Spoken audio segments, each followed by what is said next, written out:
влучила ракета. Una vez más, apelo al ejército de Ucrania. Tomen el poder en sus propias manos. Sería más fácil para nosotros llegar a un acuerdo con ustedes que con la banda de drogadictos y neonazis.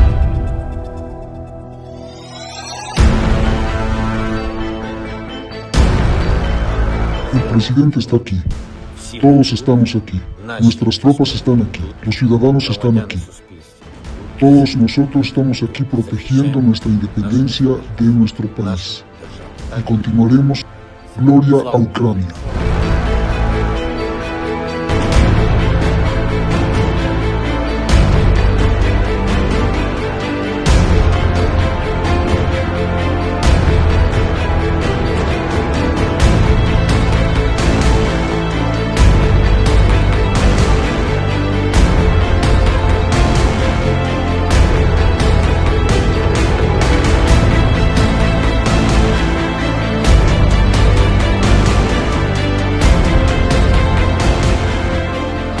Nos llegan imágenes que pues le llegan también a todo el mundo y dan la vuelta al pensamiento, dan la vuelta a las ideas y dan la vuelta sobre todo a la reflexión y a la cuestión. Urge preguntar porque hay muchísimas razones para entender lo que estamos viendo en Ucrania. Escuchemos, vámonos directamente a las preguntas. Soy Roberto de la Madrid y esto que ya lleva más de 9 años al aire y gracias a usted detrás de la razón.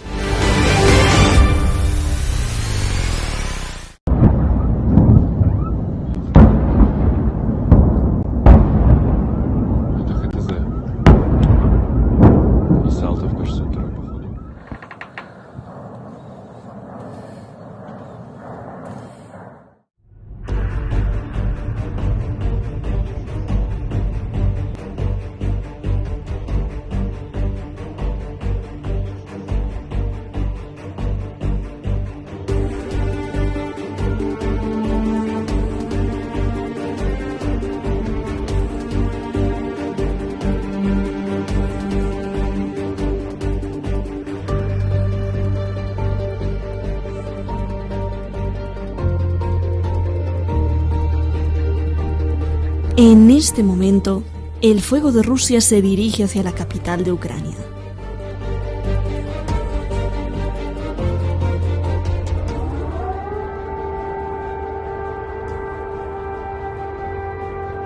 Vemos en las imágenes filas de miles de personas y coches queriendo escapar de Kiev.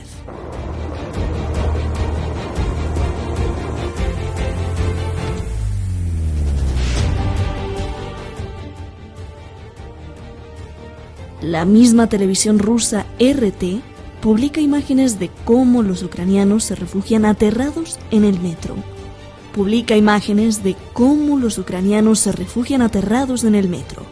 Corren a los cajeros automáticos a retirar dinero y de cómo el ejército ruso va avanzando dentro del territorio ucraniano.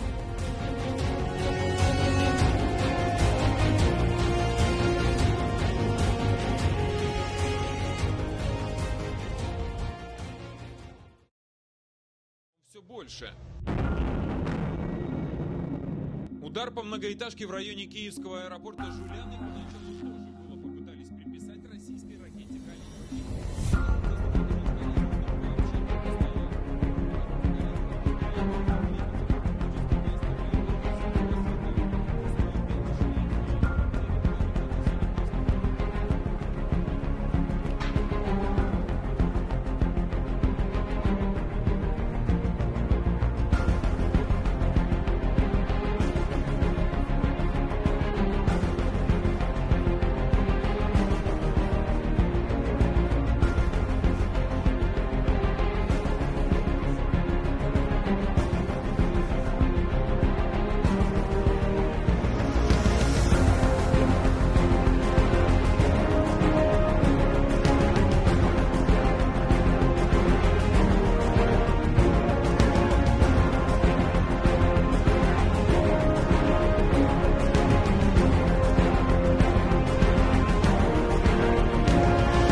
Más que contenido verbal son imágenes para cuestionar y reflexionar. Por eso estamos aquí. Muchas gracias al equipo de Detrás de la Razón. Muchísimas gracias a usted, sobre todo en este año pasado, en esta nueva etapa, que bueno, pues ya es para felicitarlos porque nos ha defendido a capa y espada, y cada vez somos decenas de miles de personas más haciendo o buscando detrás de las razones. Vamos directamente con nuestros invitados. Usted lo conoce, Javier Martínez, Francisco Javier Martínez, con muchos estudios, sobre todo en Países Bajos, pero más que estudios, con la experiencia de campo de lo que le ha dejado estar de cerca de quien mueve los dineros, de cómo mueven los dineros, cómo se los embolsan y después cómo hacen lo que más nos preocupa, la guerra de pensamiento, guerra militar y guerra económica. Y hay que hablar mucho de esto, Javier. Gracias por estar aquí. Gracias, un abrazo. Axier Amo Izarra, él es un gran periodista que ha estado justamente también allá en Rusia y que sabe perfectamente cómo se mueven las cosas en Occidente y en su contraparte en Moscú, y también levanta la voz y muy duro. Gracias, Axier, por aceptar la invitación. Gracias a los dos. Y comienzo contigo, Javier. A ver, antes de entrar a cómo llegamos aquí, que nos preocupa mucho, y dar todos los fundamentos, a mí me preocupa demasiado la integridad y el honor de una persona, Javier, y mucho más de un líder mundial.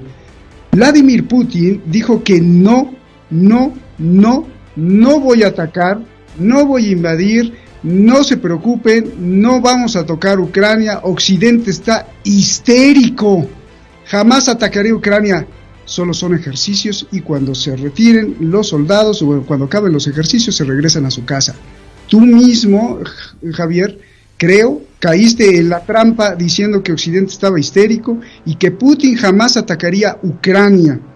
Me decepciona mucho y además me preocupa mucho el honor de un líder mundial que, desde este punto de vista, miente de una forma tan descarada. Explícanos, Javier, por favor. Hola, buenas tardes. Yo, más que preocuparme por el honor de los líderes, me preocupo por el bienestar físico, psíquico y la salud de los ciudadanos de todas las partes del mundo. Los líderes son prescindibles. Querría, antes de permitirme un breve excurso que quiero hacer con lo que has dicho de la decepción, por supuesto la decepción, porque yo siempre comparto y compartiré un ideal de paz kantiano. Por una parte, siempre me gusta luchar por horizontes de utopía, punto número 1. En mis análisis, a pesar de ese idealismo, intento ser realista, es decir, intento hacer análisis multidisciplinares, político-económicos, de la guerra, en este caso, con una vertiente rosa luxemburguista y con un realismo materialista geopolítico, aunando esos dos criterios, sin olvidar nunca el horizonte de utopía. ¿Qué quiero decir con esto? Porque quiero sacar a colación una frase de Bertolt Brecht. Sabes que me gusta siempre iniciar con una frase y terminar con una frase. La guerra nunca es buena para las poblaciones. Esto no lo dice Bertolt Brecht, esto lo digo yo. Ahora está el lema de War is never the way. La guerra no es el camino. Pero ojo, la guerra empezó el 18 de febrero del 2014. Y la frase de Bertolt Brecht que quiero decir es: con la guerra aumentan las propiedades de los hacendados. Con la guerra aumenta la miseria de los miserables. Con la guerra aumentan los discursos del general y con la guerra crece el silencio de los hombres. Yo he sido sorprendido pues como se han ido transcurriendo los hechos, yo creía hace semanas, y así lo vengo defendiendo, que no se intervendría y que no sería necesario llegar a la intervención, que los acuerdos de Minsk I, Minsk II, ratificados el segundo por Naciones Unidas y violentados desde el primer momento por Occidente, por la anglosfera, que alimentaba a una Ucrania que luego deja en la estacada para que los violara, solo quiero mencionar unos hechos de cómo se ha llegado hasta donde estamos. Poner un contexto. Del 18 al 20 de febrero, la OSCE recogía ya en el este de Ucrania 2.158 violaciones del alto el fuego, incluidas 1.100 explosiones. Es decir, la guerra no empieza con Rusia. Esto, tengamos un poco de claridad de conceptos. Me repugna siempre en la vida, tanto en los análisis como en la vida privada, el doble rasero, la doble moral. Siempre, desde niño. Es una cosa que ya lo aprendí. Por desgracia, y voy a decir, o por suerte, hasta en el seno familiar de origen. Es decir, no me gustan los análisis parciales y el silenciamiento de los medios. Me gusta escuchar a todo el mundo y que se expongan razones. El 21 de febrero he puesto ya, voy a escalar 3 fechas y doy paso a mi compañero. 21 de febrero del 2022 se reconoce la independencia de Donetsk y de Lugansk, pero hasta llegar a este reconocimiento, que cuando yo ya lo escuché dije, cambiamos el paradigma ya, habían pasado una serie de cosas. Habían pasado 14.000 muertos, que parece que hay muertos de primera y muertos de segunda. Estos muertos estaban ahí y los stream media occidentales parece que no los reconocen. Y desde el momento número 1 de la guerra en 2014, cuando se hizo la matanza de Odessa, eso debía de ser un flash move para determinados medios occidentales. Luego, hechos que termino. El 1 de julio del 2021 hubo una ley de reconocimiento de pueblos autóctonos en Ucrania que el señor Zelensky reconocía a los tártaros de Crimea, a los krinchaks, que son judeo-tártaros rabínicos, a los caraítas, que son judeos antirrabínicos. Se reconocía a muchas poblaciones, salvo a la rusa. Ha habido violaciones de tratados internacionales. Cuando se hablan de qué legalidad se ha violado ahora, es que se lleva violando desde el 2014. Cuando partes de que para un gobierno que nace de un golpe de Estado ya no esa legitimidad, que me lo explique también derecho internacional. La violación de tratados internacionales de venta de armas pues ha estado desde el primer momento. Por eso Alemania se resistía y por eso mi querido y admirado amigo exalmirante de la Marina alemana, el señor Schembach, cuando dijo lo que dijo, fue destituido.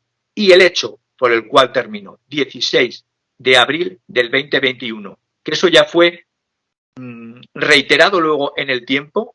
El enviado del gobierno de Ucrania en Alemania, en la radio Deutschlandfunk, dijo que si no entraban en la OTAN, sí o sí, se convertirían en creadores de armas nucleares propias. Es decir, la frase de Andrei Melnik fue: estoy considerando equiparse Ucrania con armas nucleares si no se convierte ya en miembro de la OTAN. Eso, unido a que el propio Zelensky dijo que no tendrían en cuenta los acuerdos de Minsk I, Minsk II, ¿en qué situación deja la calidad del liderazgo de la parte occidental?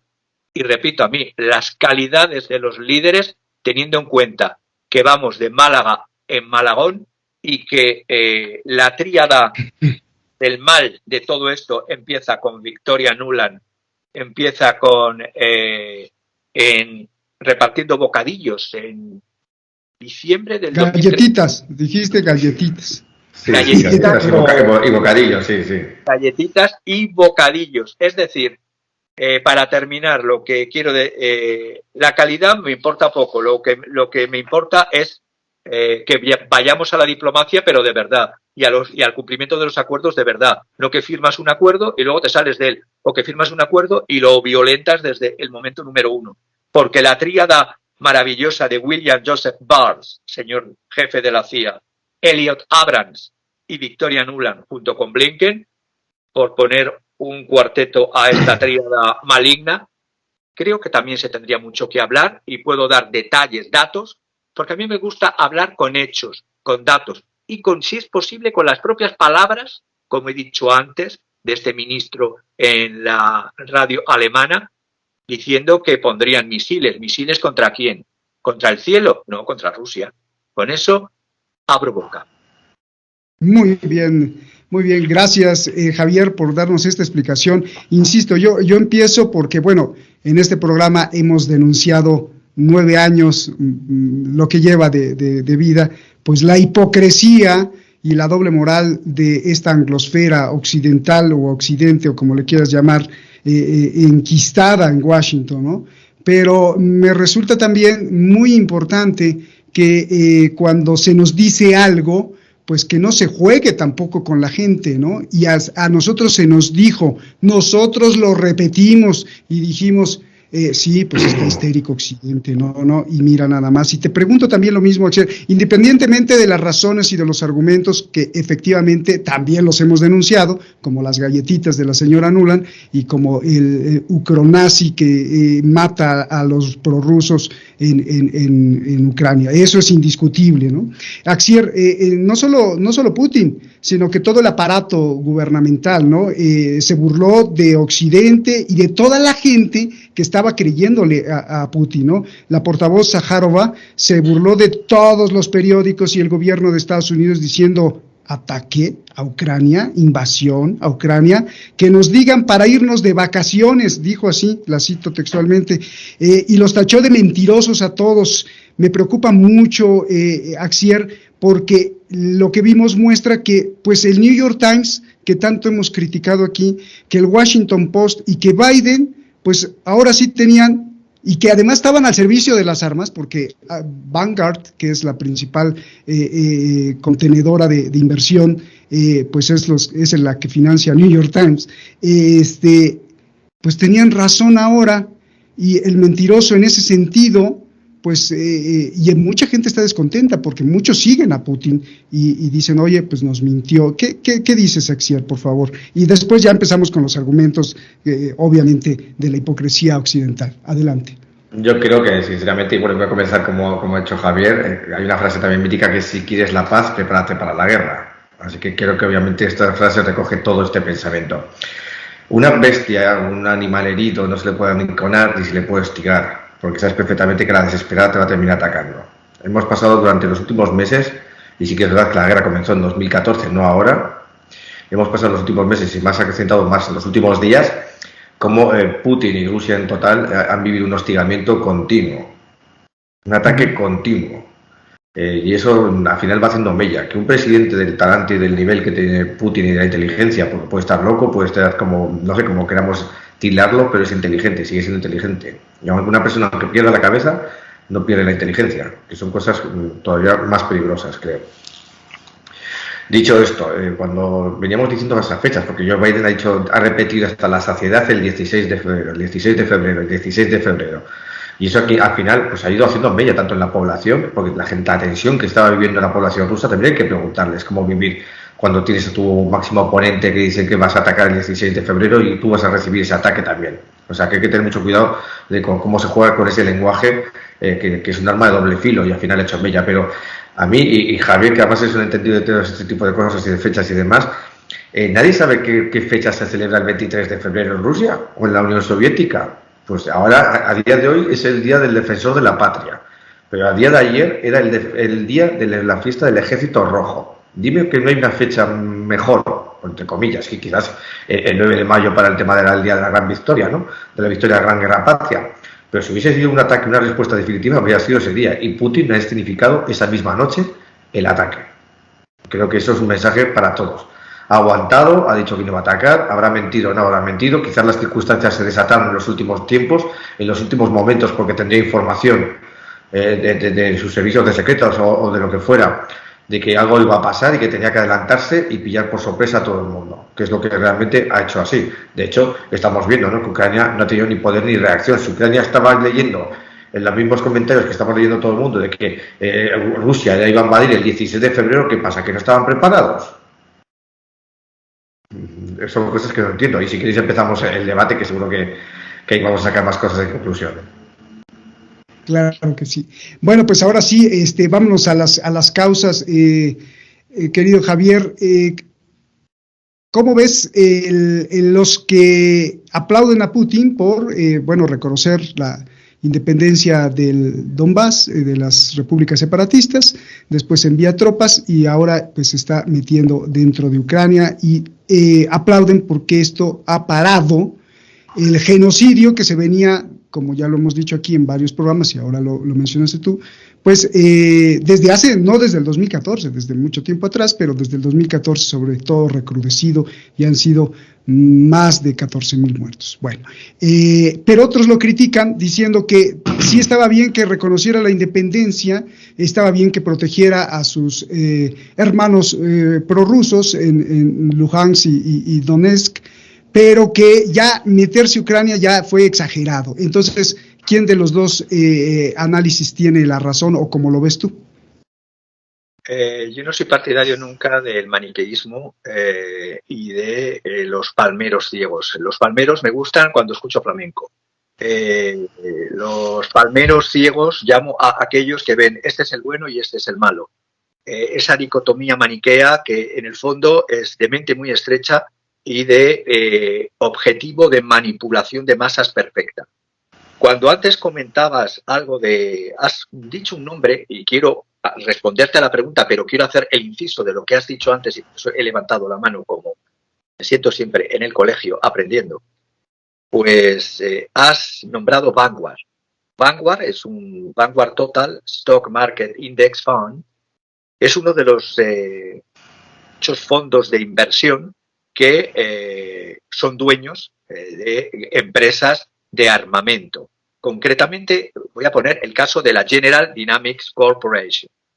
El Departamento de Estado, cuando se estaba hablando de que la paz, los acuerdos de Minsk no los quiero, el 18 de febrero ya se firmó una venta de 6.000 millones, 6B de dólares, de tanques, concretamente Abrams, el contrato de que fabrica estos tanques Abrams, a Polonia. Es decir, estoy hablando del 18 de febrero. Cuando las agencias de inteligencia, tanto de un lado como de otro, crean el relato, el metarrelato, es porque a veces también porque tienen datos en las agencias rusas, y repito, yo no soy ni pro Putin ni pro Biden. Soy pro vida y pro derechos humanos entendidos como un todo. No los de primera generación, civiles y políticos, no, todos. Porque si no hay para comer, no se puede ir a votar. Eso, entre otras cosas. Entonces, desde esa perspectiva, la historia, es que la historia de todo esto, repito, viene de atrás. Cuando el ex jefe de la Marina alemana que he mencionado antes, Kai-Achim Schönbach, dijo en una reunión y por el que fue cesado que lo que necesita Rusia es respeto, en un sentido amplio, es decir, respeto, reconocimiento de sus intereses estratégicos y de su seguridad. Y dijo también que no hay seguridad en Europa si no es con el concurso ruso y quería fortalecer esa idea que tanto estremece en la espalda de los intereses oligárquicos de la anglosfera, el eje París, Berlín, Moscú.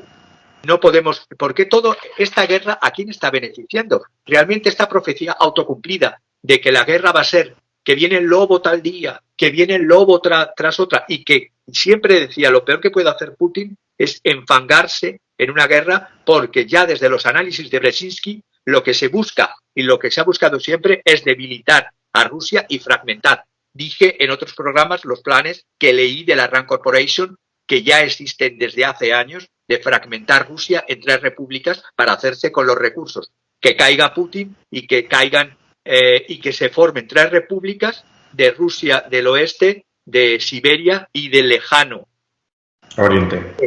O del lejano oriente. Es decir, esto está en planes escritos de la Rand Corporation, no me lo invento yo. La gente lo único que tiene que hacer es investigar, leer o de los datos que damos analistas que lo vean y lo comprueben. Simplemente, es decir, entonces todos estos datos, ¿a quién están beneficiando? Que las inversiones salgan corriendo de Europa como están saliendo y se vayan a la maltrecha economía norteamericana. ¿A quién beneficia? A los europeos. Que vayamos a tener ya en los mercados de futuros de Chicago, ya vienen desde hace unos días, pero con esto todavía más, todo el mercado de cereales. Por cierto, más del 50% de la producción de cereales del planeta están entre Rusia y Ucrania. Por lo tanto, hasta el precio del pan lo vamos a pagar más caro. ¿A quién está beneficiando? Los contratos de futuros y de opciones que se hacen sin inversión en producto real, sin que tenga que ver con la economía real, ¿a quién están beneficiando? A los grandes hedge funds y fondos de inversión de Chicago, Nueva York. ¿A quién está beneficiando la guerra?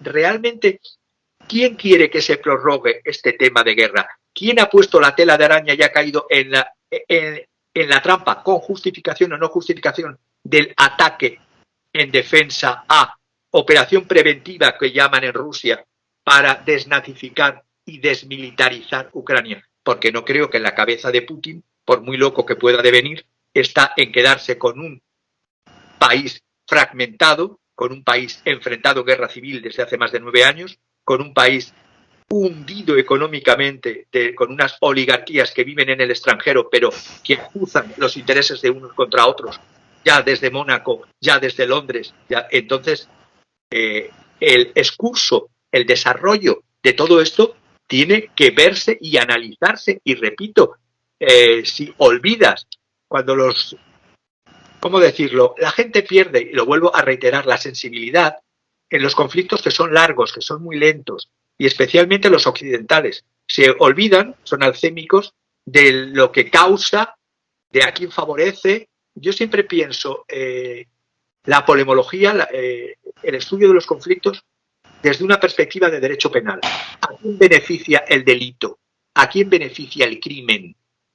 Entonces, estoy poniendo casos concretos de a quién está beneficiando y quiénes vamos a ser los grandes perdedores con el harakiri de las instituciones de Bruselas, con esa, y lo digo con ironía, con esas mentes que han tenido unas carreras tan buenas como la señora...